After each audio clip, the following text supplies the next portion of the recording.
proibido de guardar o sábado atualmente. Todo aquele que está em Cristo é uma nova criatura. Eis que eu faço novas todas as coisas. Passou o que era antigo.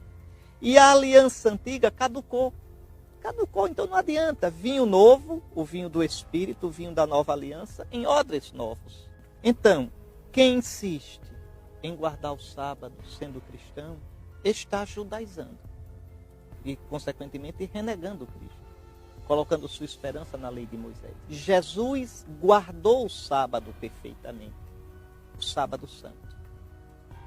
Eu tranquilo vou deitar e na paz logo adormeço.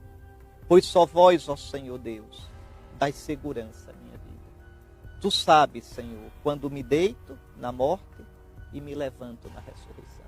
Então, no sábado santo, naquele repouso tremendo da morte, Jesus cumpriu o sábado e nos libertou do sábado, do jugo do sábado. Por isso, no capítulo 20 do Evangelho de São João, quando São João conta a entrada de Jesus no cenáculo, é interessante como está lá, no texto original. No primeiro dia depois do sábado, estando fechadas as portas do lugar onde se encontravam por medo dos judeus, Jesus entrou. Atenção! Esse primeiro dia depois do sábado, essa expressão tem um sentido teológico. Quer dizer, acabou-se o sábado dos judeus. Na sexta-feira o véu do templo se rasga, acabou-se a economia dos antigos sacrifícios. No sábado, Jesus guarda perfeitamente o sábado. Acabou-se a antiga aliança, a antiga criação, a antiga aliança. Nós estamos no primeiro dia de um mundo novo. No primeiro dia depois do sábado dos judeus, Jesus entra, o novo Adão, sopra sobre os discípulos, como Deus soprou sobre o homem original, e dá o shalom. A paz esteja convosco, a paz que o pecado original rompera. Recebei o Espírito Santo, o Espírito que pairava sobre as águas. Então é uma nova criação que vai começar. E você quer guardar o sábado da antiga criação? Então se circuncide também, viu? Faça toda a dieta alimentar dos judeus e coloque a sua esperança na lei, porque aí não precisa Cristo. Apocalipse 1:10, São João diz, né? Que no dia do Senhor eu estava preso na ilha de Pátimos. Dia do Senhor, en Kyriake emera, em grego. Dia do Senhor, que em latim dá dies domini, domingo. Então, o dia do ressuscitado é o dia do Kyrios. O dia do ressuscitado é o primeiro dia depois do sábado.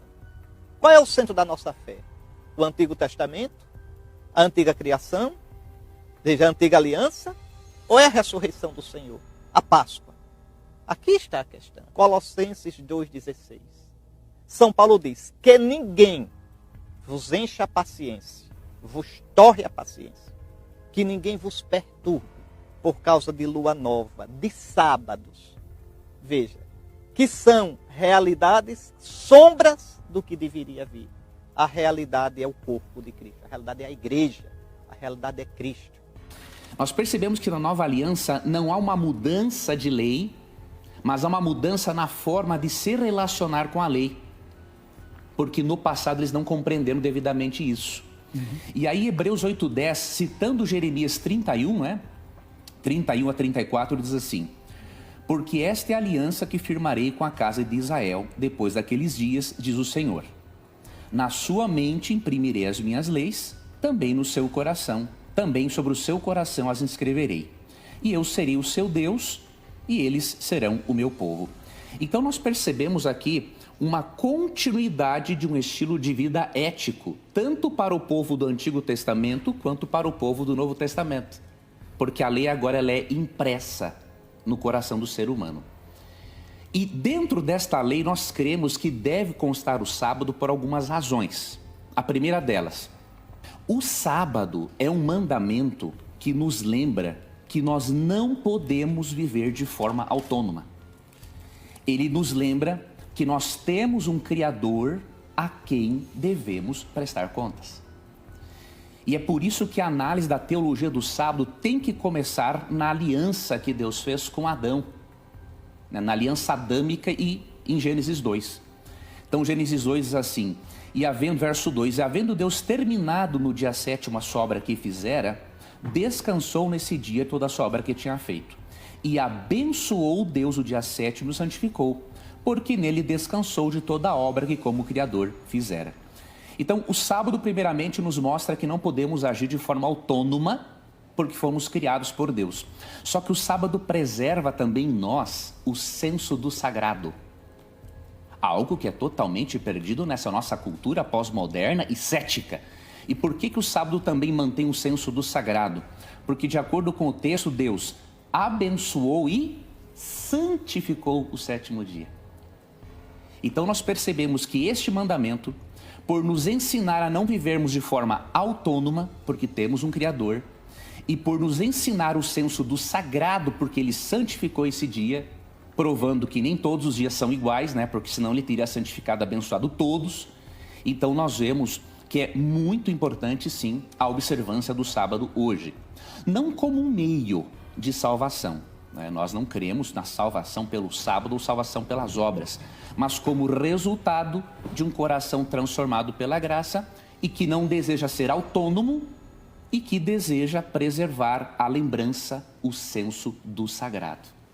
Aqui no livro de Atos nós temos muitas referências dos cristãos primitivos, décadas após a cruz, observando o sábado.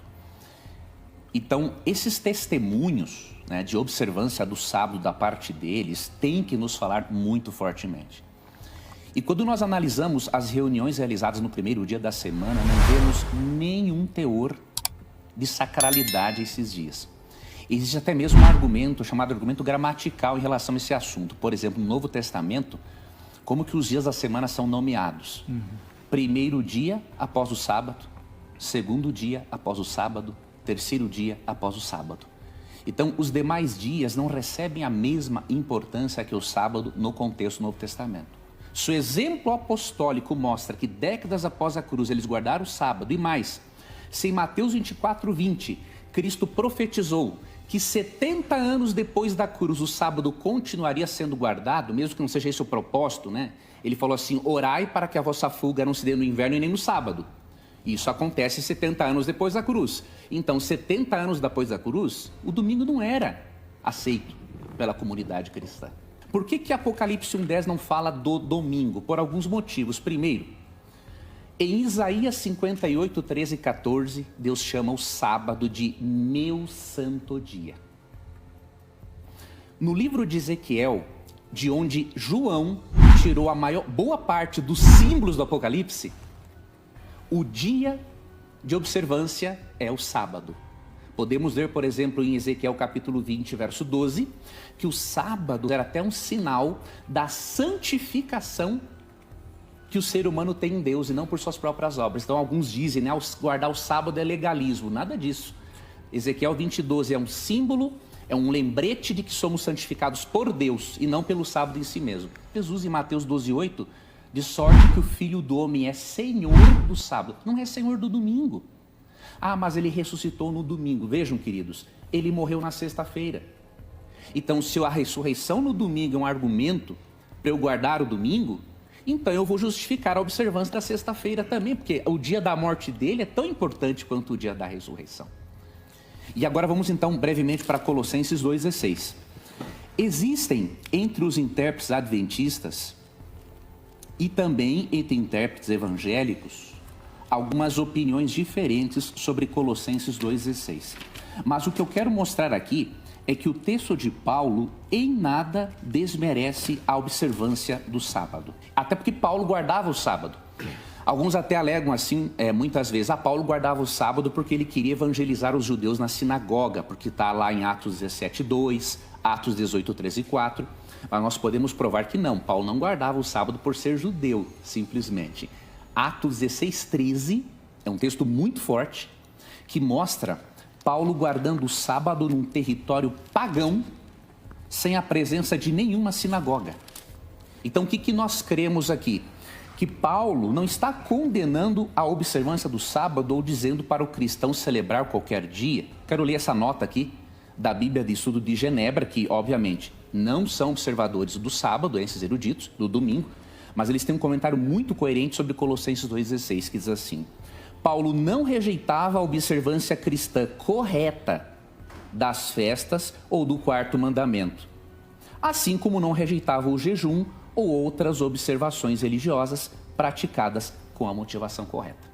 Então, o problema em Colossos é guardar o sábado da forma errada. Não sabemos como esse sábado era observado neste contexto pagão e sincretista, mas que Paulo não condena o sábado é bem claro, até mesmo pelo seu costume, décadas após a cruz, ele continuar observando o sábado até mesmo no território pagão.